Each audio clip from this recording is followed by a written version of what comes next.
నమస్తే టీవీ6 న్యూస్ కి స్వాగతం. ముందుగా హెడ్లైన్స్.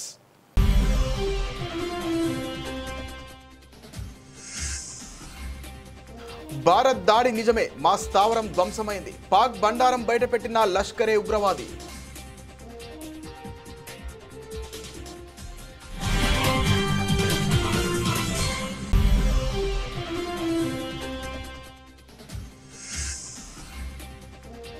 ఓటర్ల జాబితాపై రాహుల్ గాంధీ ఆరోపణలను ఖండించిన ఎన్నికల సంఘం. ఆన్లైన్లో ఓటు తొలగించడం అసాధ్యమని స్పష్టీకరణ.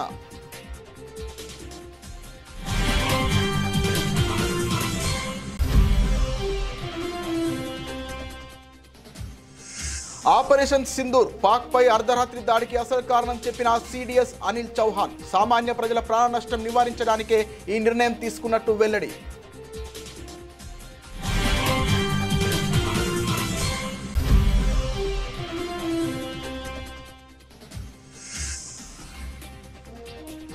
రేవంత్ రెడ్డితో బ్రిటన్ హై కమిషనర్ భేటీ. తెలంగాణ విద్యార్థులకు యూకే స్కాలర్షిప్స్ కు అంగీకారం.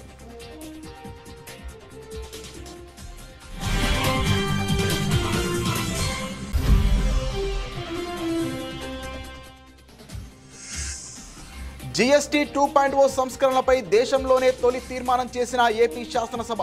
సంస్కరణలు దేశానికి గేమ్ చేంజర్ అని అభివర్ణించిన సీఎం చంద్రబాబు.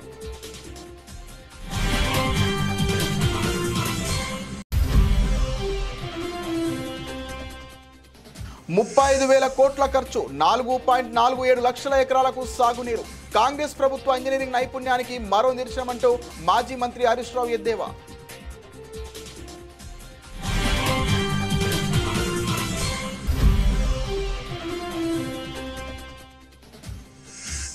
వైసీపీ ఎమ్మెల్సీలతో జగన్ సమావేశం. మండలిలో ప్రభుత్వాన్ని నిలదీయాలని దిశానిర్దేశం. ప్రజా సమస్యలపై గలం విప్పాలని సూచన.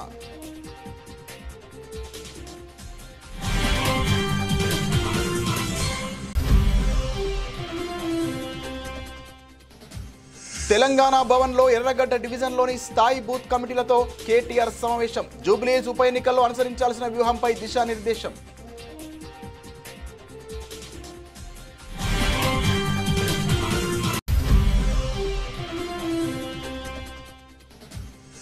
విజయవాడ ఉత్సవ పేరుతో స్టాల్స్ నిర్వాహకుల నుంచి లక్షలు దండుకుంటున్నారు. ఆగ్రహం వ్యక్తం చేసిన మాజీ మంత్రులు పేర్ని నాని, వెల్లంపల్లి శ్రీనివాస్.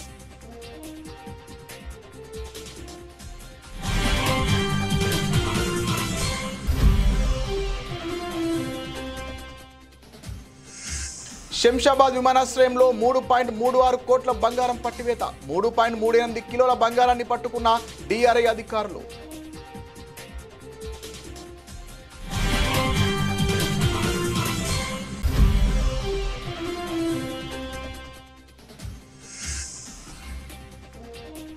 మోహన్ లాల్ వృషభ టీజర్ విడుదల. దీపావళి కానుకగా ప్రేక్షకుల ముందుకు రాబోతున్న చిత్రం.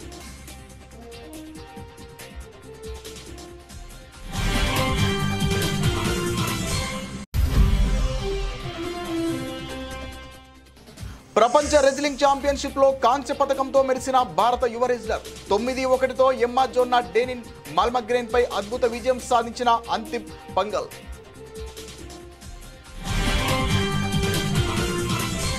పాకిస్తాన్ కేంద్రంగా పనిచేస్తున్న ఉగ్రవాద సంస్థల గుట్టు ఒక్కొక్కటిగా రట్టవుతోంది. కొన్ని రోజుల క్రితం జైషే మహమ్మద్ జేఈఎం కమాండర్ భారత సైన్యం దాడుల గురించి నిజాలు వెల్లడించగా, తాజాగా లష్కరే తోయిబా ఎల్ఈటీ వంతు వచ్చింది. భారత సైన్యం జరిపిన ఆపరేషన్ సింధూర్ దాడిలో తమ ప్రధాన స్థావరం పూర్తిగా ధ్వంసమైందని లష్కరే కమాండర్ కాసిం స్వయంగా అంగీకరించడం సంచలనం సృష్టిస్తోంది. ఈ ఒప్పుకోలు వీడియో సోషల్ మీడియాలో వైరల్ కావడంతో పాకిస్తాన్ మరోసారి అంతర్జాతీయంగా ఇరకాటంలో పడింది.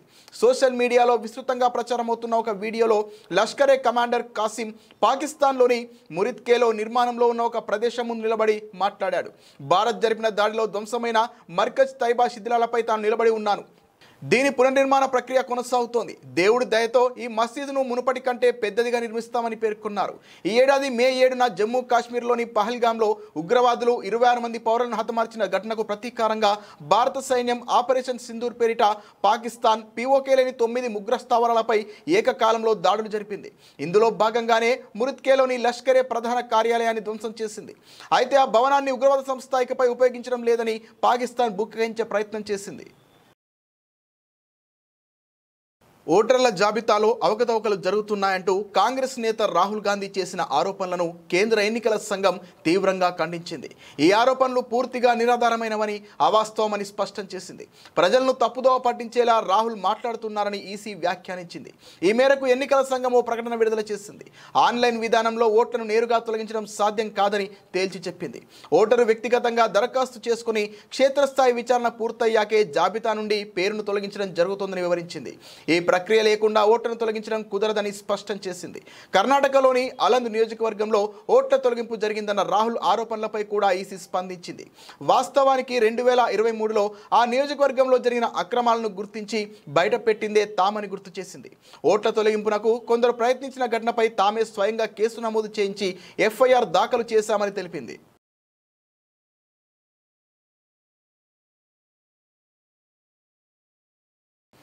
పాకిస్తాన్పై భారత సైన్యం చేపట్టిన ఆపరేషన్ సింధూర్లో తొలి దాడిని అర్ధరాత్రి సమయంలో నిర్వహించడానికి గల కారణాన్ని సిడిఎస్ జనరల్ అనిల్ చౌహాన్ వెల్లడించారు. సామాన్య పౌరులకు ఎలాంటి హాని జరగకూడదన్న ఏకైక ఉద్దేశంతోనే ఈ వ్యూహాత్మక నిర్ణయం తీసుకున్నామని ఆయన స్పష్టం చేశారు. జార్ఖండ్లోని రాంచీలో పాఠశాల విద్యార్థులతో ఆయన ముచ్చటించారు. ఈ సందర్భంగా ఆయన మాట్లాడుతూ సామాన్య పౌరుల ప్రాణ నష్టాన్ని నివారించేందుకే మే 7వ తేదీన అర్ధరాత్రి 1 గంటకు తొలిసారి దాడి జరిపామని తెలిపారు. రాత్రివేళ సుదూర లక్ష్యాలను అత్యంత ఖచ్చితత్వంతో ఛేదించడానికి ప్రత్యేక నైపుణ్యాలు, ప్రయత్నాలు అవసరమవుతాయని ఆయన వివరించారు. ఈ కార్యక్రమంలో విద్యార్థులను ఉద్దేశించి ఆయన ఇంకా మాట్లాడుతూ సైన్యంలో బంధుప్రీతికి ఎంత మాత్రం తావులేదని అన్నారు. దేశానికి సేవ చేయాలన్నా, దేశ విదేశాలు చుట్టి రావాలన్నా మీరు సైన్యంలో చేరాలని విద్యార్థులకు పిలుపునిచ్చారు. ఆపరేషన్ సింధూర్ ఇంకా కొనసాగుతోందని ఆయన తెలియజేశారు. पहली चीज है, बाकी सब आपने पढ़ा हुआ होगा, काफी विश्लेषण हो चुका है, अखबारों में है. हमने जो है 7 तारीख को जो टेररिस्ट टारगेट्स 9 चुने थे, उनको हमने रात के 1 बजे लेकर के 1:30 बजे के बीच में स्ट्राइक किया. आपको पता है इसके पहले बालाकोट के ऑपरेशन हुए थे, और बालाकोट के ऑपरेशन हम कहते रह गए कि ये हमने मारे हैं, सक्सेसफुल हैं, लेकिन एविडेंस या इस तरह की सैटेलाइट इमेजरी या फोटोग्राफ नहीं थे. लेकिन अब जो हम कर रहे थे, रात के 1:30 बजे क्यों किया हमने? 1 बजे, वो तो सबसे अंधेरा होता है, सबसे मुश्किल होगा सैटेलाइट इमेजरी लेना, उसकी फोटोग्राफ लेना, एविडेंस कलेक्ट करना. फिर भी हमने रात के 1 या 1:30 बजे किया. ऐसा क्यों था? ऐसा 2 कारणों से था. एक तो हमें अपनी क्षमताओं के, अपनी कैपेबिलिटीज के ऊपर भरोसा था कि रात में भी करेंगे तो रात में भी उसकी इमेजरी ले सकते हैं. और दूसरा इंपॉर्टेंट चीज ये थी कि हम लोग सिविलियन कैजुअलिटीज जो है अवॉइड करना चाहते थे. सबसे बेहतर समय होता 5:30-6 बजे का टाइम, जबकि उजाला होना शुरू हो जाता है.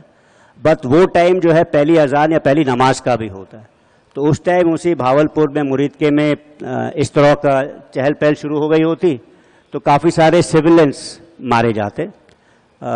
हो सकता है वो टेररिज्म के साथ उनका कनेक्शन हो ना हो, तो हम लोग वो चीज़ अवॉइड करना चाहते थे कम्प्लीटली.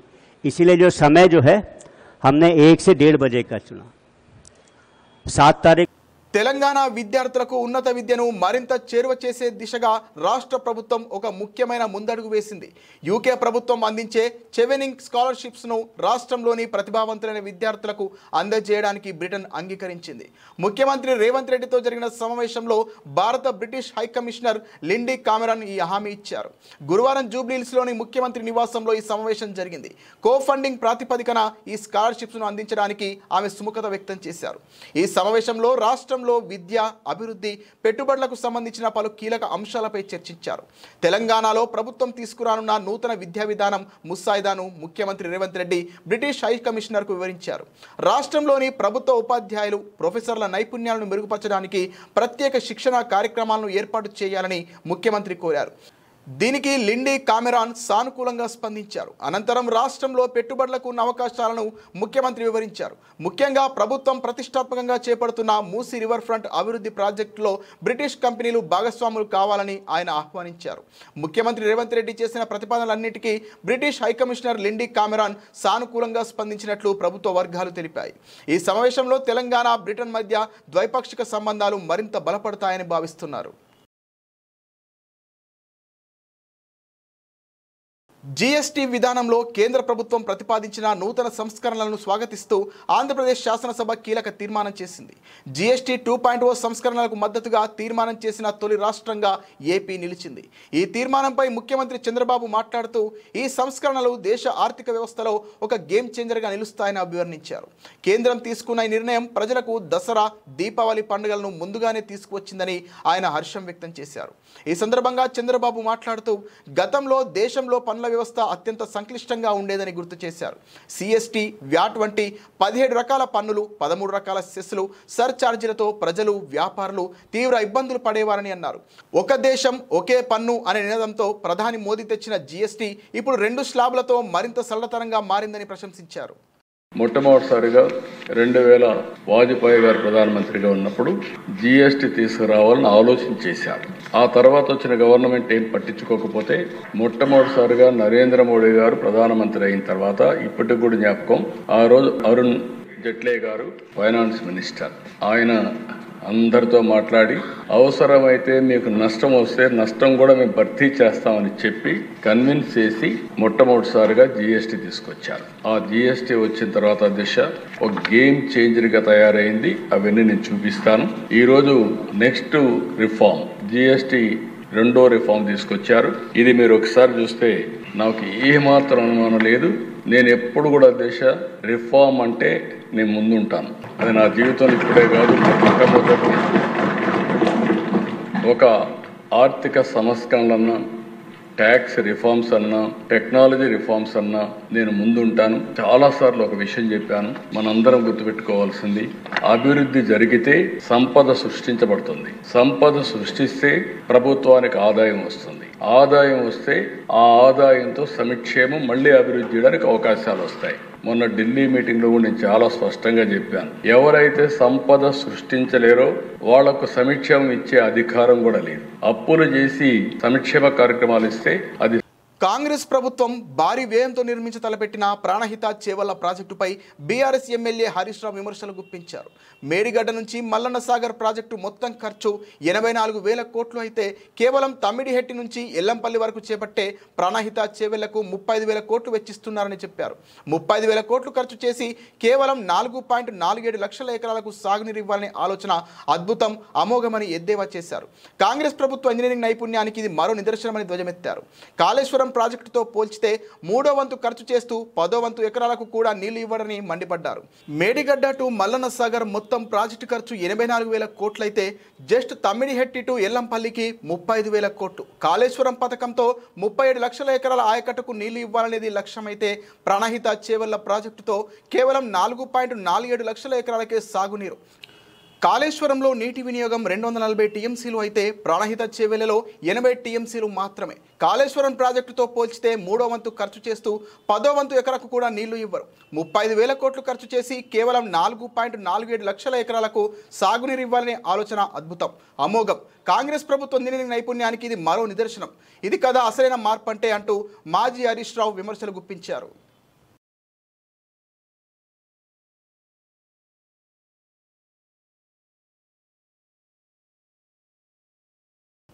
శాసన మండలిలో పార్టీకి ఉన్న సంఖ్యాబలాన్ని ప్రజా సమస్యలపై ప్రభుత్వాన్ని నిలదీసేందుకు వినియోగించుకోవాలని వైసీపీ అధినేత జగన్ పార్టీ ఎమ్మెల్సీలకు పిలుపునిచ్చారు. మండలిని వేదికగా చేసుకుని ప్రభుత్వ వైఫల్యాలను ఎండగట్టాలని సూచించారు. తాడేపల్లిలోని వైసీపీ కేంద్ర కార్యాలయంలో ఎమ్మెల్సీలతో జగన్ అధ్యక్షతన లెజిస్లేచర్ పార్టీ సమావేశం జరిగింది. ఈ సందర్భంగా మండలిలో అనుసరించాల్సిన వ్యూహాలపై ఎమ్మెల్సీలకు జగన్ మార్గనిర్దేశం చేశారు. ప్రస్తుతం అసెంబ్లీలో బీజేపీ, జనసేన, టీడీపీ అధికార పక్షంలో ఉండగా ప్రతిపక్షంలో ఉన్న ఏకైక పార్టీ వైసీపీ మాత్రమేనని జగన్ పేర్కొన్నారు. వైసీపీ అధికారంలో ఉన్నప్పుడు చంద్రబాబుకు ప్రతిపక్ష హోదా కూడా దక్కకుండా చేయాలని చాలా మంది సలహాలు ఇచ్చినా కొందరు టీడీపీ సభ్యులను పార్టీలోకి లాక్కోవాలని చూసినా తాము అలా చేయలేదని జగన్ స్పష్టం చేశారు. ప్రస్తుత ప్రభుత్వం విద్య, వైద్యం, వ్యవసాయం వంటి కీలక రంగాలను పూర్తిగా విస్మరించిందని ఆరోపించారు. రాష్ట్రంలో ల్యాండ్ ఆర్డర్ కూడా దారుణంగా ఉందని అభిప్రాయపడ్డారు. శాసన మండలిలో వైసీపీకి బలం ఉందని, ఆ బలాన్ని ఉపయోగించుకొని ప్రజా సమస్యలపై గట్టిగా గలం విప్పాలని ఎమ్మెల్సీలకు ఆయన దిశానిర్దేశం చేశారు. జూబ్లీహిల్స్ అసెంబ్లీ స్థానాన్ని వరుసగా మరోసారి కైవసం చేసుకోవాలని బీఆర్ఎస్ అగ్రనాయకత్వం భావిస్తోంది. అందుకోసం ఆ పార్టీ అగ్రనేతలు వ్యూహాత్మకంగా అడుగులు వేస్తున్నారు. ఆ క్రమంలో ఆ పార్టీ కార్యనిర్వాహక అధ్యక్షుడు కేటీఆర్ నియోజకవర్గంలోని డివిజన్ స్థాయి నేతలతో వరుసగా భేటీలు నిర్వహిస్తున్నారు. అందులో భాగంగా శుక్రవారం తెలంగాణ భవన్లో ఎర్రగడ్డ డివిజన్ స్థాయి బూత్ కమిటీలతో ఆయన సమావేశం అయ్యారు. ఈ ఉప ఎన్నికల్లో అనుసరించాల్సిన వ్యూహంపై వారికి కేటీఆర్ దిశానిర్దేశం చేశారు.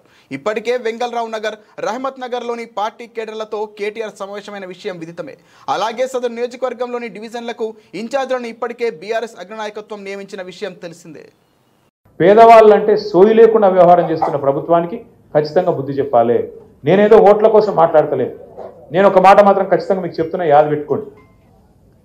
ఈ హైడ్రాకు ఈ ప్రభుత్వానికి నీతి ఉంటే పెద్దవాడు పేదవాళ్ళు అనే తేడా లేకుండా పనిచేస్తామనే ఆలోచన కింద ఉంటే మరి ఒకటే తిరిగి పనిచేయాలి. అదే ముఖ్యమంత్రి గారి అన్ననేమో చెరువులో ఇల్లు కడితే ఆడికి హైడ్రా పోదు, బుల్డోజర్ పోదు. మంత్రులు చెర్లల్లో తాలాబుల ఇల్లు కడితే ఆడికి పోదు. మేము సాక్ష్యాలతో సహా ఇచ్చినాం, పేపర్లో పెట్టినాం, టీవీలో పెట్టినాం, బయట పెట్టినాం. ఇగో పట్నం మహేందర్ రెడ్డి ఇల్లు చూడు, పొంగులేటి శ్రీనివాస్ రెడ్డి ఇల్లు నీళ్ళల్లో ఉంది, డాక్టర్ వివేక్ మీ దగ్గరనే తిరుగుతున్నాడు మంత్రి, ఆ ఇల్లు నీళ్ళలోనే ఉంది, కేవీపీ రామచంద్రరావు ఇల్లు FTL ఉంది. వాళ్ళ ఉలగొట్టి ఇక్కడికి రా నువ్వు అంటే మాట లేదు. ముఖ్యమంత్రి సొంత ఇల్లు కొడంగల్ల, రేవంత్ రెడ్డి సొంత ఇల్లు కొడంగల్ల రెడ్డి కుంటలు ఉన్నది. రెడ్డి కుంట అంటే ఏంది? కుంట అంటే చెరువే కదా. చెర్లనే ఇల్లు కట్టిండి నేను కొడంగల్ల. ఇక్కడికి వచ్చేమో పెద్ద పెద్ద మాటలు చెప్తాడు. వాళ్ళ అన్న దుర్గం చెరువులో కట్టిండి ఇక్కడ ఇల్లు, తాలాబులు ఉంది అది కూడా. ఆ ఇల్లుకి ముట్టరు, హైడ్రా పోదు. కానీ ఈజీగా దొరికేటోళ్ళు ఎవరు? గరీబోళ్ళు. అడిగేటోడు లేడు, మిమ్మల్ని కాపాడేటోడు లేడు అన్నట్టు, మీకు ఆవాజ్ లేదన్నట్టు కొట్టేస్తాం. తోడు దెంగే కోన్ దేకితే క్యాకరితే క్యాకరలేదు అన్నట్టుగా ఈరోజు వ్యవహారం ఉన్నది. దయచేసి నేను మిమ్మల్ని కోరుతున్నా, ఇవాళ ప్రభుత్వం కాంగ్రెస్ పార్టీ వాడు ఏమంటుండంటే మాకు ఓటేసి నీ ఏళ్ళతో నీ కంటినే పొడిపించే కుట్ర చేస్తున్నాడు. మీరిగిన ఓటేస్తే కాంగ్రెస్ పార్టీకి పొరపాటున వాళ్ళు బెదిరిస్తేనో భయపడితేనో ఇది బంద్ అవుతుంది అది బంద్ అవుతుంది అని బెదిరితే మీ ఏళ్ళతో మీ కన్నే ఒడుచుకున్నట్టు అవుతుంది. మీ ఇల్లు కూలగొట్టుమని హైడ్రాకు మీరే లైసెన్స్ ఇచ్చినట్టు అవుతుంది. యాది పెట్టుకోండి ఈ మాట. ఒకవేళ మీకు గనక రేపటి రోజున మళ్ళా కేసీఆర్ రావాలి అంటే సురుకు పెట్టుడు కాంగ్రెస్ పార్టీకి ఇప్పటి నుంచే మొదలు పెట్టాలి. జూబ్లీహిల్స్ నుంచే మన జయత్రయాత్ర మొదలు కావాలి. జూబ్లీహిల్స్ నుంచే మన జయత్రయాత్ర మొదలు కావాలి. లేకపోతే ఈ కాంగ్రెస్ పార్టీ మామూలు పార్టీ కాదు. విజయవాడ కనకదుర్గమ్మ నవరాత్రి ఉత్సవాల విశిష్టతకు భంగం కలిగించేలా అధికార తెలుగుదేశం నేతలు వ్యవహరిస్తున్నారని వైఎస్ఆర్సీపీ నేతలు మండిపడ్డారు.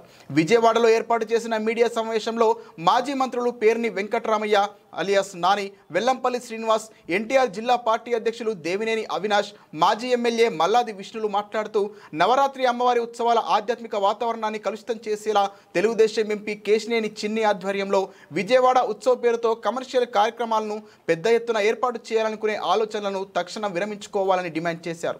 గొడుగుపేట వెంకటేశ్వర స్వామి ఆలయ భూముల్లో భారీగా ఏర్పాటు చేస్తున్న ఈ ఉత్సవ ముసుగులో టీడీపీ నేతలు తమ దోపిడీకి రంగం సిద్ధం చేసుకున్నారని ఆగ్రహం వ్యక్తం చేశారు. దసరా పేరు చెబితే గుర్తుకు వచ్చే అమ్మవారి ఉత్సవాలకు పోటీగా అన్ని హంగులతో వినోదం, ఆహ్లాదం అంటూ ఏర్పాటు చేస్తున్న ఈ ఉత్సవం వెనుక కోట్లాది రూపాయల అవినీతి దాగి ఉందని ధ్వజమెత్తారు. మీరు ఈ విజయవాడ నగరాన్ని అభివృద్ధి చేయకపోయినా పర్లేదు, కానీ ఈ విజయవాడ నగర ఖ్యాతిని తగ్గించే విధంగా మీరు పనిచేస్తున్నారు. మొన్న మా కాన్స్టిట్యున్సీలో నాకు తెలిసి ఆ 7 ఎమ్మెల్యేను ఒక ఎమ్మెల్యే మాట్లాడాడు.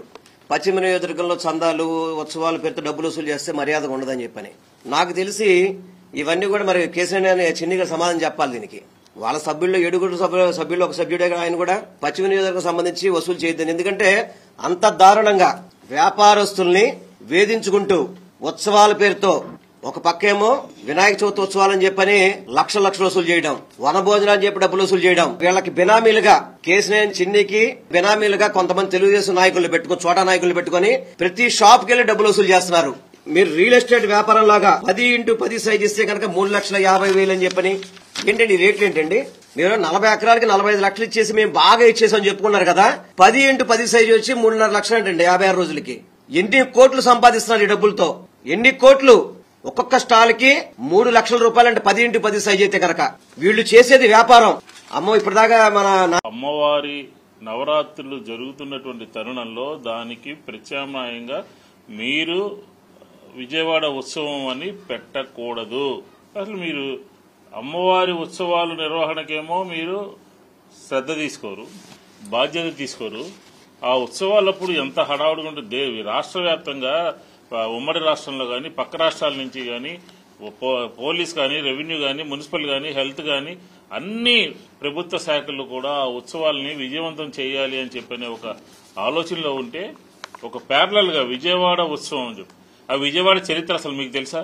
విజయవాడ చరిత్ర తెలియకుండా మీ ఇష్టానుసారంగా 100 మంది దగ్గర 10 లక్షల చొప్పున మీరు వసూలు చేశారనంటే వైబ్రెంట్ విజయవాడ అని చెప్పని అసలు రాష్ట్రంలో పరిస్థితి ఏంటి?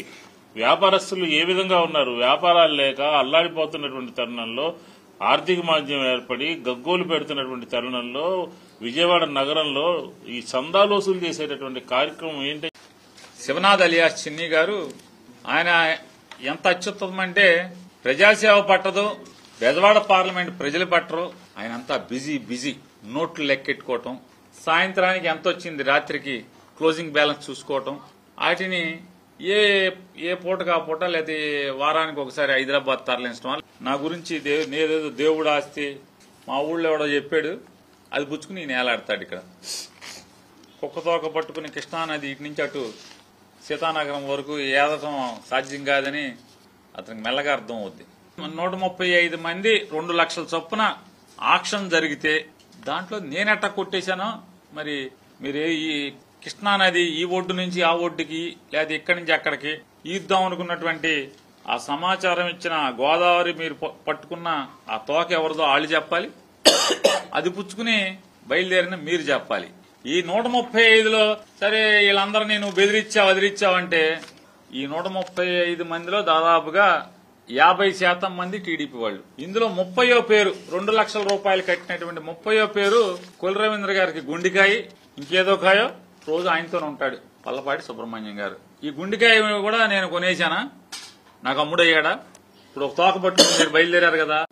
ఏదైతే గొల్లపూడిలోని వెంకటేశ్వర స్వామికి సంబంధించిన స్థలంలో నాకు అసలు సంబంధమే లేదు, నేను అసలు కబ్జానే చేయాలనుకోలేదు, నేను కేవలం సభ్యుని మాత్రమే అని చెప్పని నిన్న ఆయన మాట్లాడటం జరిగింది. కానీ ఏదైతే సొసైటీ ఫర్ వైబ్రెంట్ విజయవాడ పేరుతో మీరు రిజిస్ట్రేషన్ చేయించారు, దాంట్లో నువ్వు ప్రెసిడెంట్వా మెంబర్వా? ఫస్ట్ పేరు నీదే, కేశినేని శివనాథ్ ప్రెసిడెంట్, అదేవిధంగా సెక్రటరీ వచ్చేసి బోసిరికి పట్టాది. తర్వాత ఎవరైతే రియల్ ఎస్టేట్ చంద్రబాబు గారు రాగానే నా ఆస్తి 100 కోట్లు అయిపోయిందని చెప్పారు కదా ఒక ఆయన, ఎస్ఎల్వి రాజు ఆయన, తర్వాత ప్రవీణ్ కుమార్ జైను, రాధిక, శ్రీనివాస్ దండమూరి, బాయన వెంకట్రావు అని చెప్పని కొంతమందితో ఫామ్ చేసి నువ్వు ప్రెసిడెంట్ గా ఉండి ఆ స్థలాన్ని కానివ్వండి లేకపోతే ఉత్సవాల పేరుతో డబ్బులు దోచుకోవాలని చెప్పని మీరు ప్లాన్ చేయలేదా? మీకు ఆ స్థలం కబ్జా చేయాలని చెప్పిన ఆలోచన కనుక లేకపోతే అసలు ముందే మట్టి ఎందుకు తోలేరు? మీకు ఆ తోలిన మట్టి ఎవరిచ్చారు, ఎక్కడి నుంచి వచ్చారు? రైతులతో దొంగ ఫోర్జరీ సంతకం పెట్టించామని చెప్పండి, ఎవరు పెట్టించారు? ఈరోజు మీరు చేసే కబ్జాలు చూడలేక, మీరు చేసే పనులు చూడలేక ఎవరైతే ఆర్ఎస్ఎస్ హైదరాబాద్లోని శంషాబాద్ విమానాశ్రయంలో భారీగా బంగారం పట్టుబడింది. Directorate of revenue intelligence DRI అధికారులు విమానాశ్రయంలో 3.38 కిలోల బంగారాన్ని స్వాధీనం చేసుకున్నారు. ఐరన్ బాక్స్లో బంగారాన్ని దాచి తరలిస్తున్న 3 ప్రయాణికులను అదుపులోకి తీసుకున్నారు. స్వాధీనం చేసుకున్న బంగారం విలువ సుమారు 3.36 కోట్లు ఉంటుందని అధికారులు అంచనా వేస్తున్నారు. ఈ బంగారాన్ని దుబాయ్ నుంచి తీసుకొచ్చినట్లు అనుమానిస్తున్నారు. బంగారం తరలింపుకు సంబంధించి సరైన ధృవపత్రాలు లేవని అధికారులు స్పష్టం చేశారు.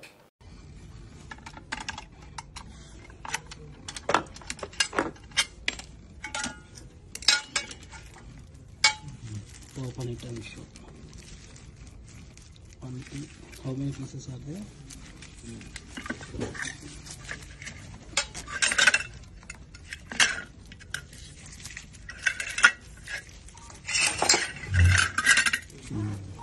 There are 1, 2, 3, 6, 7, 8, 9, 10, 12. Malayalam super star Mohan Lal ప్రధాన పాత్రలో నటిస్తున్న భారీ బడ్జెట్ పాన్ ఇండియా చిత్రం వృషభ. ఈ సినిమాకు నందకిషోర్ దర్శకత్వం వహిస్తుండగా Connect Media, Balaji Telefilms, Abhishek S Vyas Studios, Ashirwad Cinemas సమర్పిస్తున్నాయి. Shobha Kapoor, Ekta R Kapoor, CK Padmakumar, Varun Mathur, Saurabh Mishra, Abhishek S Vyas, Praveer Singh, Vishal Gurnani, Jahi Parekh Mehta సంయుక్తంగా నిర్వహిస్తున్నారు. పాన్ ఇండియాగా రాబోతున్న ఈ చిత్రం దీపావళి కానుకగా ప్రేక్షకుల ముందుకు రాబోతోంది. ఈ సందర్భంగా మూవీ నుంచి టీజర్ను విడుదల చేశారు మేకర్స్. ఈ మూవీ టీజర్ చూస్తుంటే మోహన్ లాల్ ఇందులో యోధుడి పాత్రలో కనిపించనున్నారు. యాక్షన్ ప్యాక్డ్గా ఉన్న ఈ ట్రైలర్ ప్రస్తుతం ఆకట్టుకుంటోంది. కథలో బలమైన భావోద్వేగాలు, ప్రతీకార నేపథ్యం, స్వేచ్ఛ కోసం ఓ వ్యక్తి చేసే పోరాటం ప్రధాన అంశాలుగా ఉంటాయని, ప్రేక్షకులకు గొప్ప సినిమాటిక్ అనుభూతినిస్తోందని నిర్మాత ఏక్తా కపూర్ తెలిపారు.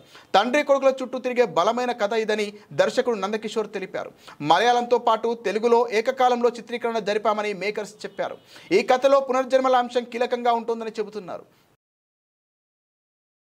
ప్రతిష్టాత్మక ప్రపంచ రెజ్లింగ్ ఛాంపియన్షిప్లో భారత యువ రెజ్లర్ అంతిమ్ పంగల్ కాంస్య పథకంతో మెరిసింది. మహిళల 53 కిలోల కాంస్య పథక పోరులో అంతిమ్ 9-1తో ఎమ్మా జొన్నా డేనిస్ మల్మగ్రేన్పై అద్భుత విజయం సాధించింది. మెగా టోర్నీలో ఇక భారత్కు రిక్తహస్తాలే అనుకుంటున్న తరుణంలో తాను ఉన్నానంటూ అంతిమ్ కాంస్యంతో సత్తా చాటింది. 2 ఏళ్ల క్రితం ప్రపంచ ఛాంపియన్షిప్లో కాంస్యం గెలిచిన అంతిమ్కు ఇది 2వ పథకం కావడం విశేషం. తనేదైన దూకుడు కనబరిచిన ఈ 21 ఏళ్ల యువ రెజ్లర్ అండర్-23 వరల్డ్ ఛాంపియన్ ఎమ్మాపై పూర్తి ఆధిపత్యం ప్రదర్శించింది. బులెటిన్ ముగించే ముందు హెడ్లైన్స్ మరోసారి.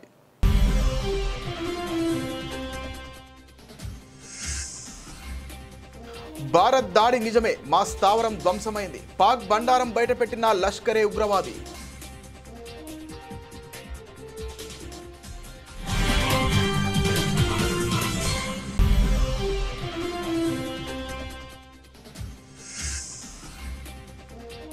ఓటర్ల జాబితాపై రాహుల్ గాంధీ ఆరోపణలను ఖండించిన ఎన్నికల సంఘం. ఆన్లైన్లో ఓటు తొలగించడం అసాధ్యమని స్పష్టీకరణ.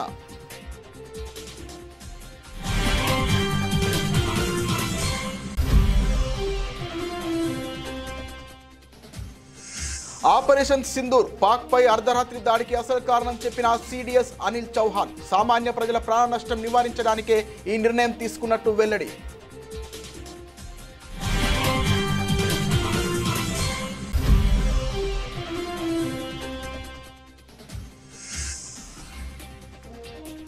రేవంత్ రెడ్డితో బ్రిటన్ హై కమిషనర్ భేటీ. తెలంగాణ విద్యార్థులకు యూకే స్కాలర్షిప్స్ కు అంగీకారం.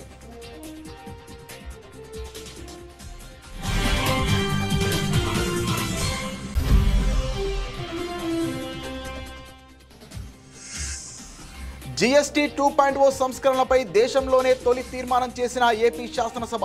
సంస్కరణలు దేశానికి గేమ్ చేంజర్ అని అభివర్ణించిన సీఎం చంద్రబాబు.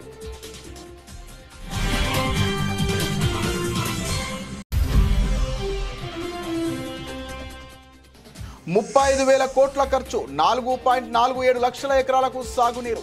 కాంగ్రెస్ ప్రభుత్వ ఇంజనీరింగ్ నైపుణ్యానికి మరో నిదర్శనమంటూ మాజీ మంత్రి హరీష్ రావు ఎద్దేవా.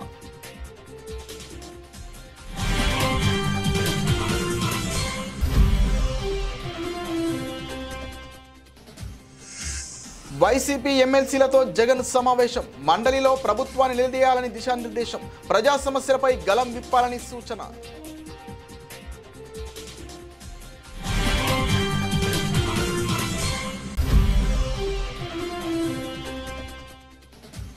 తెలంగాణ భవన్లో ఎర్రగడ్డ డివిజన్లోని స్థాయి బూత్ కమిటీలతో కేటీఆర్ సమావేశం. జూబ్లీహిల్స్ ఉప ఎన్నికల్లో అనుసరించాల్సిన వ్యూహంపై దిశానిర్దేశం.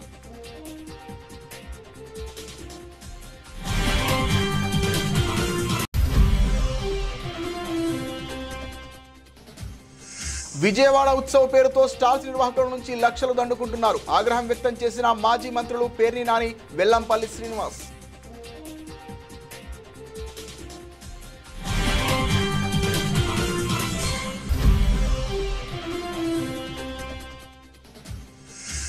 శంషాబాద్ విమానాశ్రయంలో 3.36 కోట్ల బంగారం పట్టివేత. 3.38 కిలోల బంగారాన్ని పట్టుకున్న డిఆర్ఐ అధికారులు.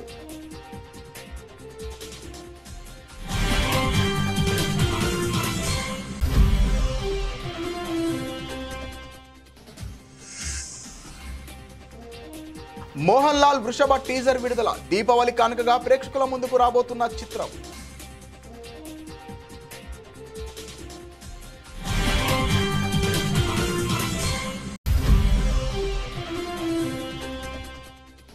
ప్రపంచ రెజ్లింగ్ ఛాంపియన్షిప్ లో కాంస్య పథకంతో మెరిసిన భారత యువ రెజ్లర్. 9-1తో ఎమ్మా జొన్నా డేనిన్ మల్మగ్రేన్ పై అద్భుత విజయం సాధించిన అంతిమ్ పంగల్.